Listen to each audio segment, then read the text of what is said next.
Hey guys, you are sitting with Sony, and today we are talking about limitations. I have a lot of limitations right now because of the fact that I had knee surgery. Not to mention the ones that I have naturally in life, but because of my surgery, I have more added to that list than I would normally. Um, there are a lot of things that I cannot do that I would normally be able to do. I have always had knee issues from me being 16, I'm going to say, is when my knee actually started to stop me from doing things.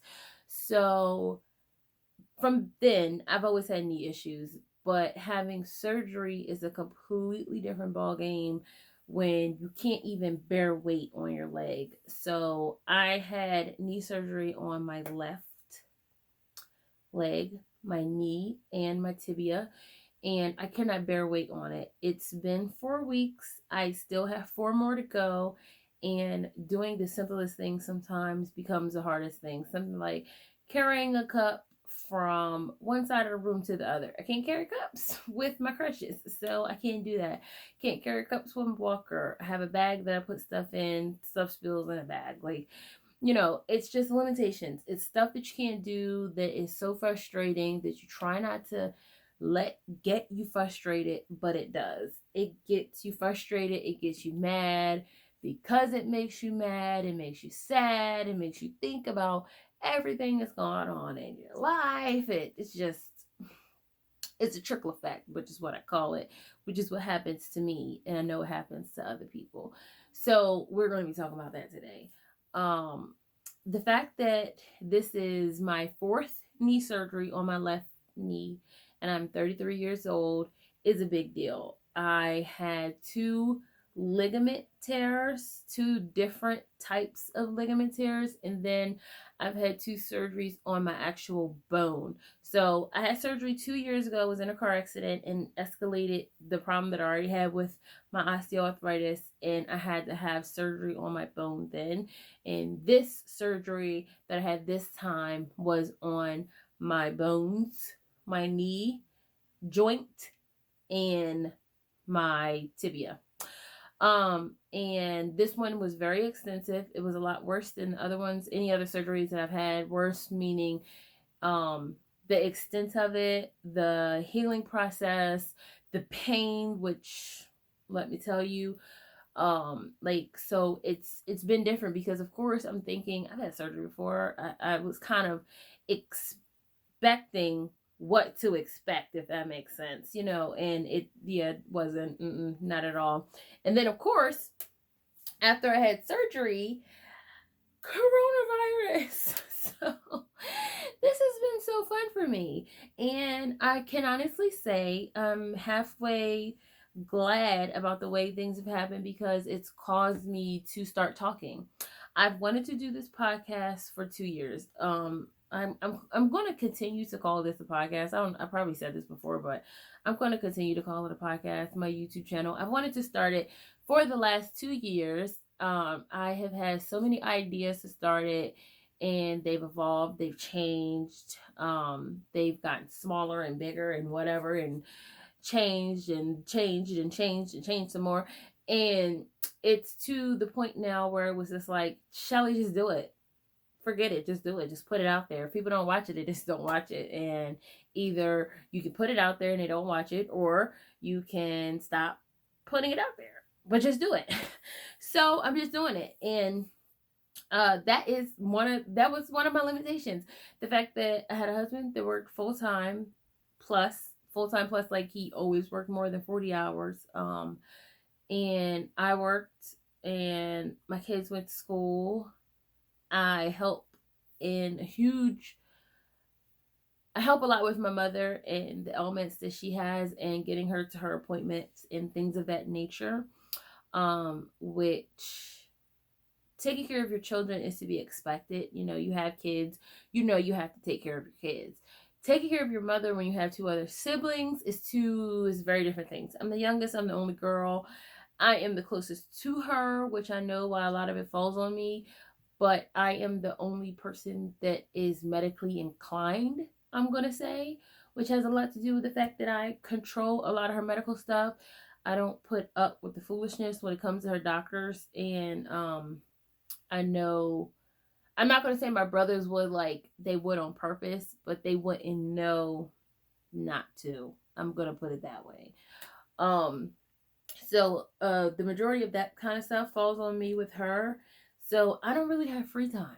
I don't. Like, it's very seldom that I get a chance to just kick up my feet and relax and chill.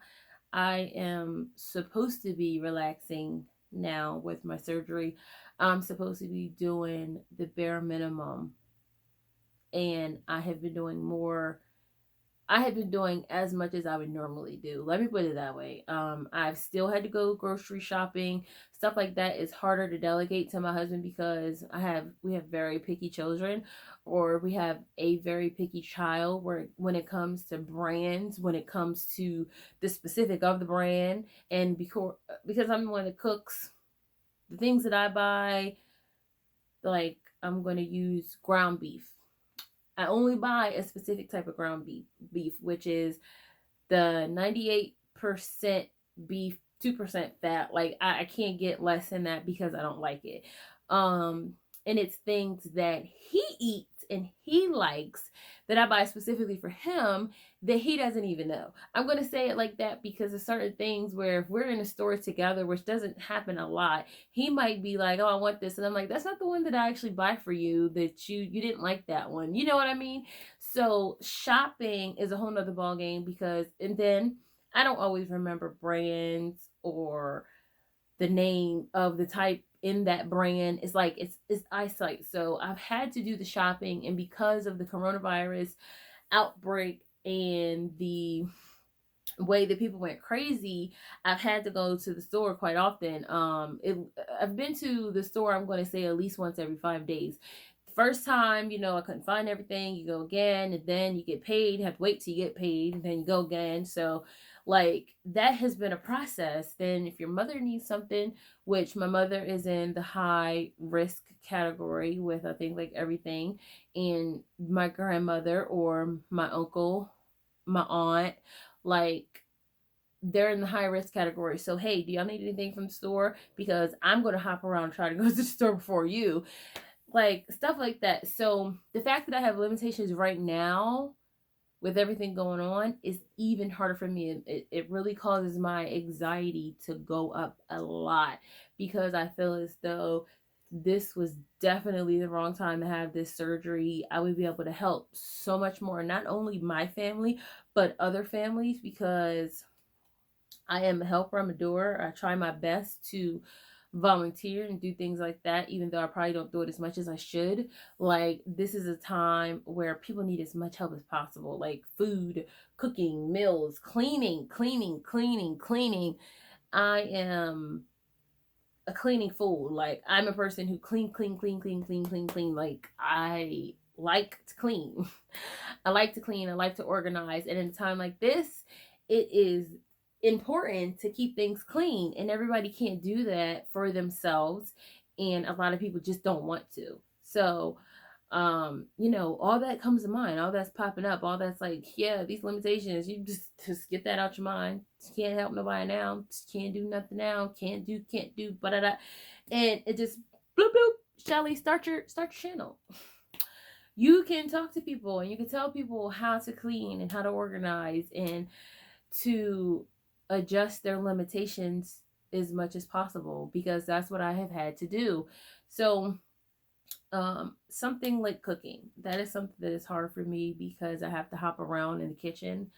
I'm on crutches. I do have two different types of walkers. I have one that has a little seat on it that I got from my grandmother. It's fancy smancy. It has a basket. I use it when I'm downstairs because I can get my food around by myself. I don't have to ask for help to carry my plate or my cup or whatever. But it's too big to be in the kitchen when I'm cooking. And then I have a walker that stays up here, which is a standard walker. Most of the time I'm using my handy schmandy crutches, which in the kitchen is very hard because you are dripping water in the kitchen, and crutches and water don't mix. I have slipped, I have fallen, I have had to put pressure on my leg force, fast force, it's not fun. So I've learned to hop around in the kitchen and try to eliminate the use of my crutches as much as possible because of safety issues mainly. But I'm trying to do things where I'm like, okay, Shelly, try to cook every other day. You have to use fast food, which the whole corona thing has slowed that down dramatically. Because when I first had surgery, it kind of was just starting. Everything was still open. Things weren't shut down. It wasn't just takeout. And it was like, we have to have fast food Fridays. It's not, just like, oh, we're going to do this because I don't feel like cooking. It's like, this is a necessity. We're going to have fast food Wednesdays too, okay? But trying to cook things that make sure we last 2 days, which my husband, he works, so it's cooking for us at home at night, but also packing his lunch. So it's like cooking enough for all that. I was kind of prepared for surgery, meaning I did have things prepped as like, I made and froze meatloaf. I seasoned my chicken before I froze it. Like I prepared to have, you know, meals and things ready for surgery, but not like every day or anything. Like I just kind of did it to help along with the process, thinking really, really, I'm going to be honest, thinking it would go along with fast food because we can order pizza every day. But so the limitations on trying to decide, hey, you just have to try your best to cook every other day. You have to ask your mom to come and help if you really, really need her to. I have a friend that's closer to me where if I need help taking something out of the freezer, which I'm going to use a turkey as the example, because I have a turkey in my freezer that I need to take out when my husband's at work or when I'm thinking about it, I could call her and maybe ask her, with the coronavirus and the fact that we are quarantined, it's changed the game because of course I'm not going to call my brother to help out or my sister to help out, which they definitely would, and come hang out with me and do whatever. But because we're quarantined, I can't do that. So, the other limitations is making fake food. I call it fake food because it's not something that I'm preparing from scratch, meaning more things like fish sticks and things like burgers that are already in a patty. They come in a patty. I don't eat stuff like that. If I'm making burgers, I'm buying ground beef and I'm seasoning it, putting in a circle shape and frying it. Like that's how I make a burger. But because I have limitations, it's like, hey, you have to do what you got to do to feed your family. And my husband eats stuff like that, and I could just buy it for him, and I could eat what I eat because my appetite has been different since I've had surgery. And you guys, like the limitations are there, and I know they suck, especially for us women with kids. I'm going to give a special shout out to my favoriteest cousin in the world, CRC, and my best friend, TS, because I cannot remember your middle initial, and I know you told me, who are single parents who have limitations out of the world because it's just them. It's just them. They don't have another person in their household to help them with their daily things. And being a single parent, of course, my mother was a single parent. My father died when I was very young. And I didn't live near either one of my grandparents. I'm saying that because I know a lot of single parents use their grandparents as a stepping stone, the person who helps them with a lot of things. I didn't live close enough to either one of my grandparents for that to be a factor. But it's hard. It's hard when you have limitations and you have to work. It's hard when you have these limitations and you have to raise children, no matter what their age is, no matter if they're old enough to take care of themselves even. It's like you still have things that you have to do, and you have to figure out ways to get around them. You have to come up with a plan. Sometimes legit sit down on your bed and cry until a plan comes to mind, like, I have to do it this way, this is what's going to work best for my family. And sometimes it's not the option that you want, most of the time it's not the option that you want, but it's what you have to do, and it sucks but hey, apparently that's popular now. um like, the limitations that I'm having here in the house with keeping things organized, keeping things clean, has been minimal things that I can do, but I'm doing them. I'm trying. I'm not just giving up. I started my YouTube channel, which has been a big accomplishment for me. It's something that I'm extremely, extremely happy about because it is something I've been wanting to do. It's just, you have to just keep pushing.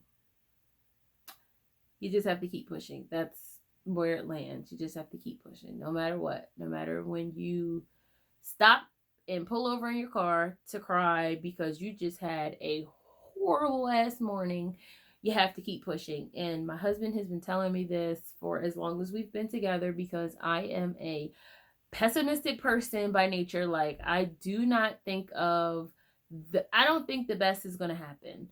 I think the worst is going to happen. I'm hoping that the best happen, but I'm thinking that the worst is going to happen. It's not natural for me to think positively.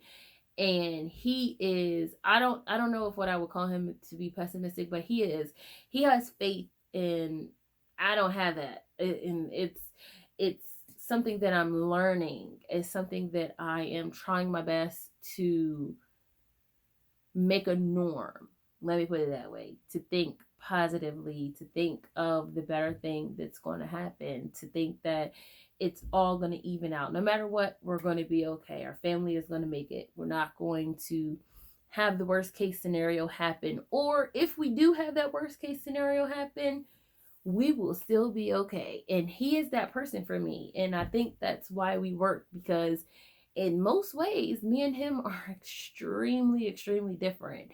But in that way, I think is why we found each other and we have made it so long, because he is that person for me. And sometimes I don't think I thank him enough for that, because it's like you need that person sometimes to just to be like, you're gonna be okay. Even though at the time when they're saying it, when he's saying it to me, all I'm thinking is, this dumbass, this is all he got to say, which is what I'm telling my friends. You can't believe what Andre just told me. And they're like, but Shelly, he's telling you the truth. Everything is going to be okay. And da da da da. And then everything is okay. And I'm just like, thanks, babe. It's like, sometimes you need that. If it's not from your spouse, it's from a friend. It's from sometimes a child. It's from the stranger in the street that sees you crying because you can't help it. Person that helps me into my car with my crutches. Like, I've been on crutches, and like I said, for about a month, and I'm telling you, the kindness of strangers. Like, I'm like in the little wheelie cart, and people are like, are you sure you don't need any help shopping? Like, I'm not in any rush, and I can make sure you get all your stuff in your cart and stuff like that. And it's just like, oh my goodness, thank you so much. Like, no, I'm fine, I got it. Like, I can stand on this leg, and I'm trying to explain and da da da. And it's been people who have legit got out of their car. It was a man who was at Walmart actually, and he was waiting for his wife. And he was like, I'm just sitting here waiting for my wife. And he put all of the stuff in the car for me. Me and Tobias, my son, was, there at the store getting stuff early in the morning. And he got out of his car and put all of our little bags in the car for us. And he was like, it's no problem at all. He was like, I'm just sitting here waiting for my wife to come out. I'm like, thank you so much. I'm like, we would have did it. We got it. We had it. Well, it took us a little bit longer, but it's like the kindness of strangers sometimes also is one of the things that helps with the limitations that we have as normal human beings. So hopefully, me speaking a little bit on this helps somebody out there, even if it's just one of you guys.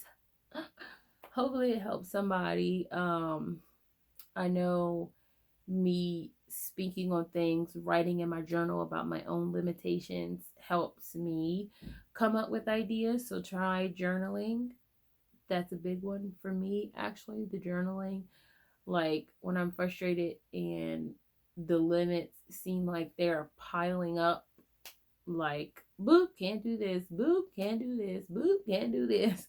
Journaling about it helps. Writing the situation down and coming up with a plan helps a big, big, big, big deal. So get a journal. Try your best to write in every day, even if you have to set your alarm, and make sure that when your alarm goes off, you're actually journaling or trying to, even if it's in your phone, it's not you putting pen to paper. Like, try it. It really does make a difference. And I just want to say I'm sending positive energy out there to you guys.